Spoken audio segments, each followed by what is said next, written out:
question. There's been a report by David Maddock. You know, a few years ago, he was extremely reliable regarding Liverpool news. In the past few years, he sort of fell off massively, to say the least. You know, he's a bit unreliable, but we move. He seems like a nice guy, rides bikes and stuff. But he's come out and said that Mohamed Salah has rejected a £400,000 per week contract offer from Liverpool. I thought that's what he was after.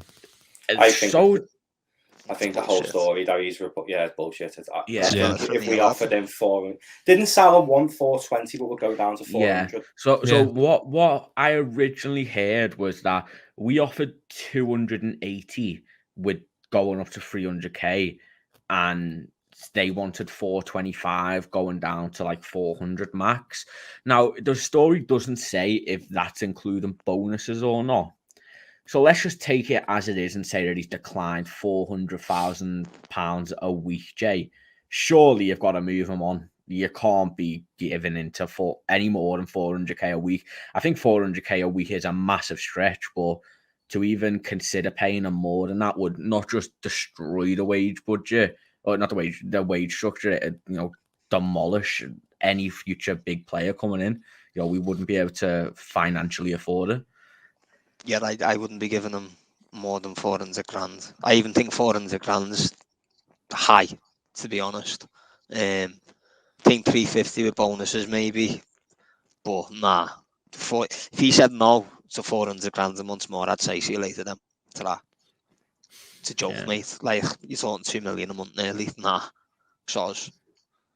No. Louis, I mean, we've sort of established that this story is probably not true, but let's take it with a pinch of salt and just assume that David Maddock is right and that he has declined 400k a week. Do you think that's too much to offer Salah? You know, as Jay said, there's been a lot. I think the consensus from a lot of reasonable fans is 350 grand seems the cutoff for a lot of people. You know, is that where you're sort of sitting at with how much you'd offer Salah? Yeah, it's such a horrible conversation to have because you just hope it's not true. Like, you just want to believe when he comes out and says that he, you know, loves the club and wants to be in the city and everything. You just hope that that's what's actually going on. Yeah, no, I agree completely, because it's not just about Salah's contract; it's everything that would happen afterwards, the knock-on effect. So the likes of, you know, your Van Dijks, your Trents,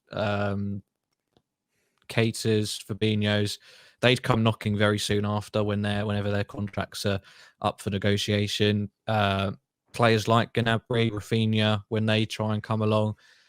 When we sign these new players like Diaz and Jota, what are they on? Like low 100Ks, do we reckon? Yeah, probably between like under. Yeah, 100 to 150k. Yeah. No, they're doing fine. But like we've got like a structure in place. Like it's almost been the same throughout FSG's tenure. Like the player comes in at around about 100k a week if they're a first teamer, and then their next contract can be high 100k, just below 200 probably, and then maybe you're looking at a lifetime contract or whatever.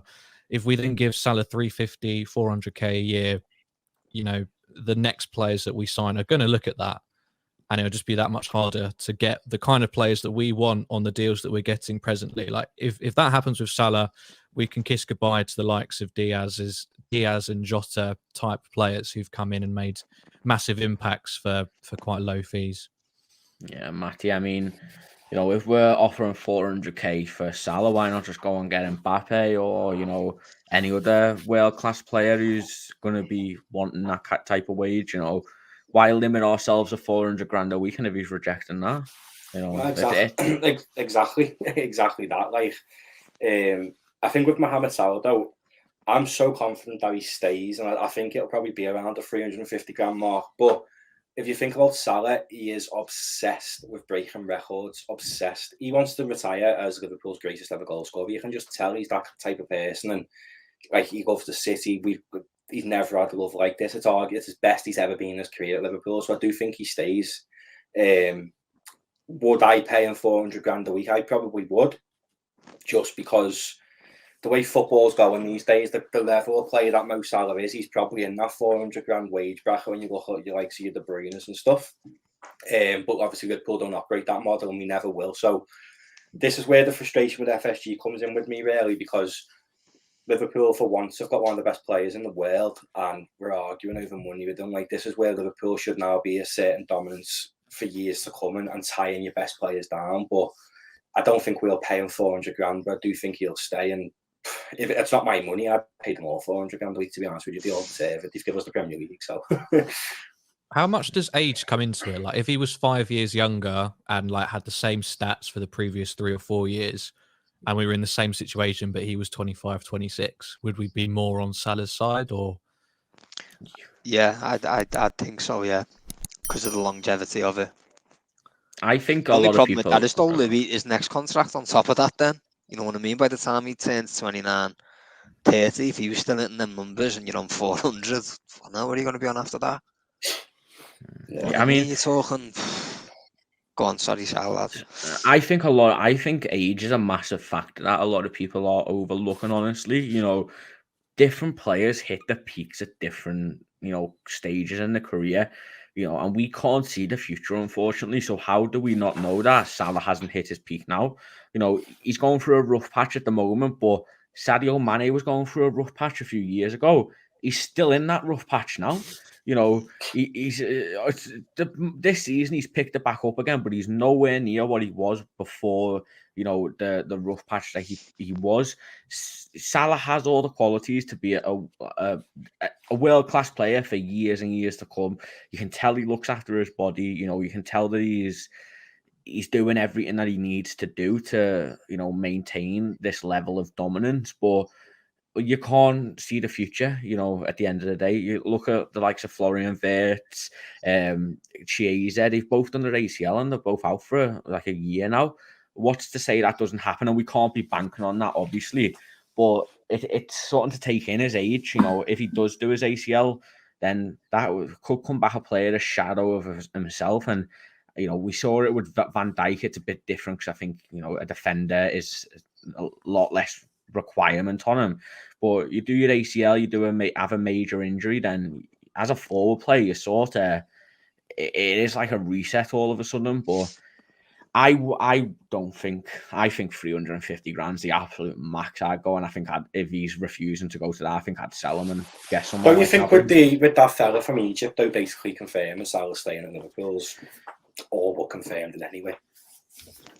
The other thing is as well, I don't think you can go into contract negotiations with what ifs, because if you go off Salah's track record, he's never injured. And if you say, not you, Charles, I'm saying if you go to the table and saying, what if your ACL goes? Well, are you going to sign anyone ever again? What if their ACL goes? You know what I mean? Where'd you draw the line with a statement like that? If your injury record's unbelievable, to be fair, I don't even think he's missed double figures since we signed him. He's been here 5-6 years. It's ridiculous. I don't think he's even missed more than 5, to be honest.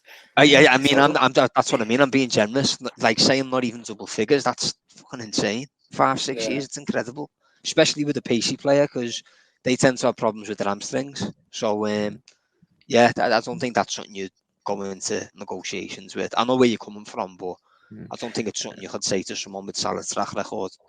Yeah, I think more of the Mane thing, it's a player can drop off suddenly and that's the level that they're at. We know that they have more to offer, but just players hit peaks at different times. So it is what it is.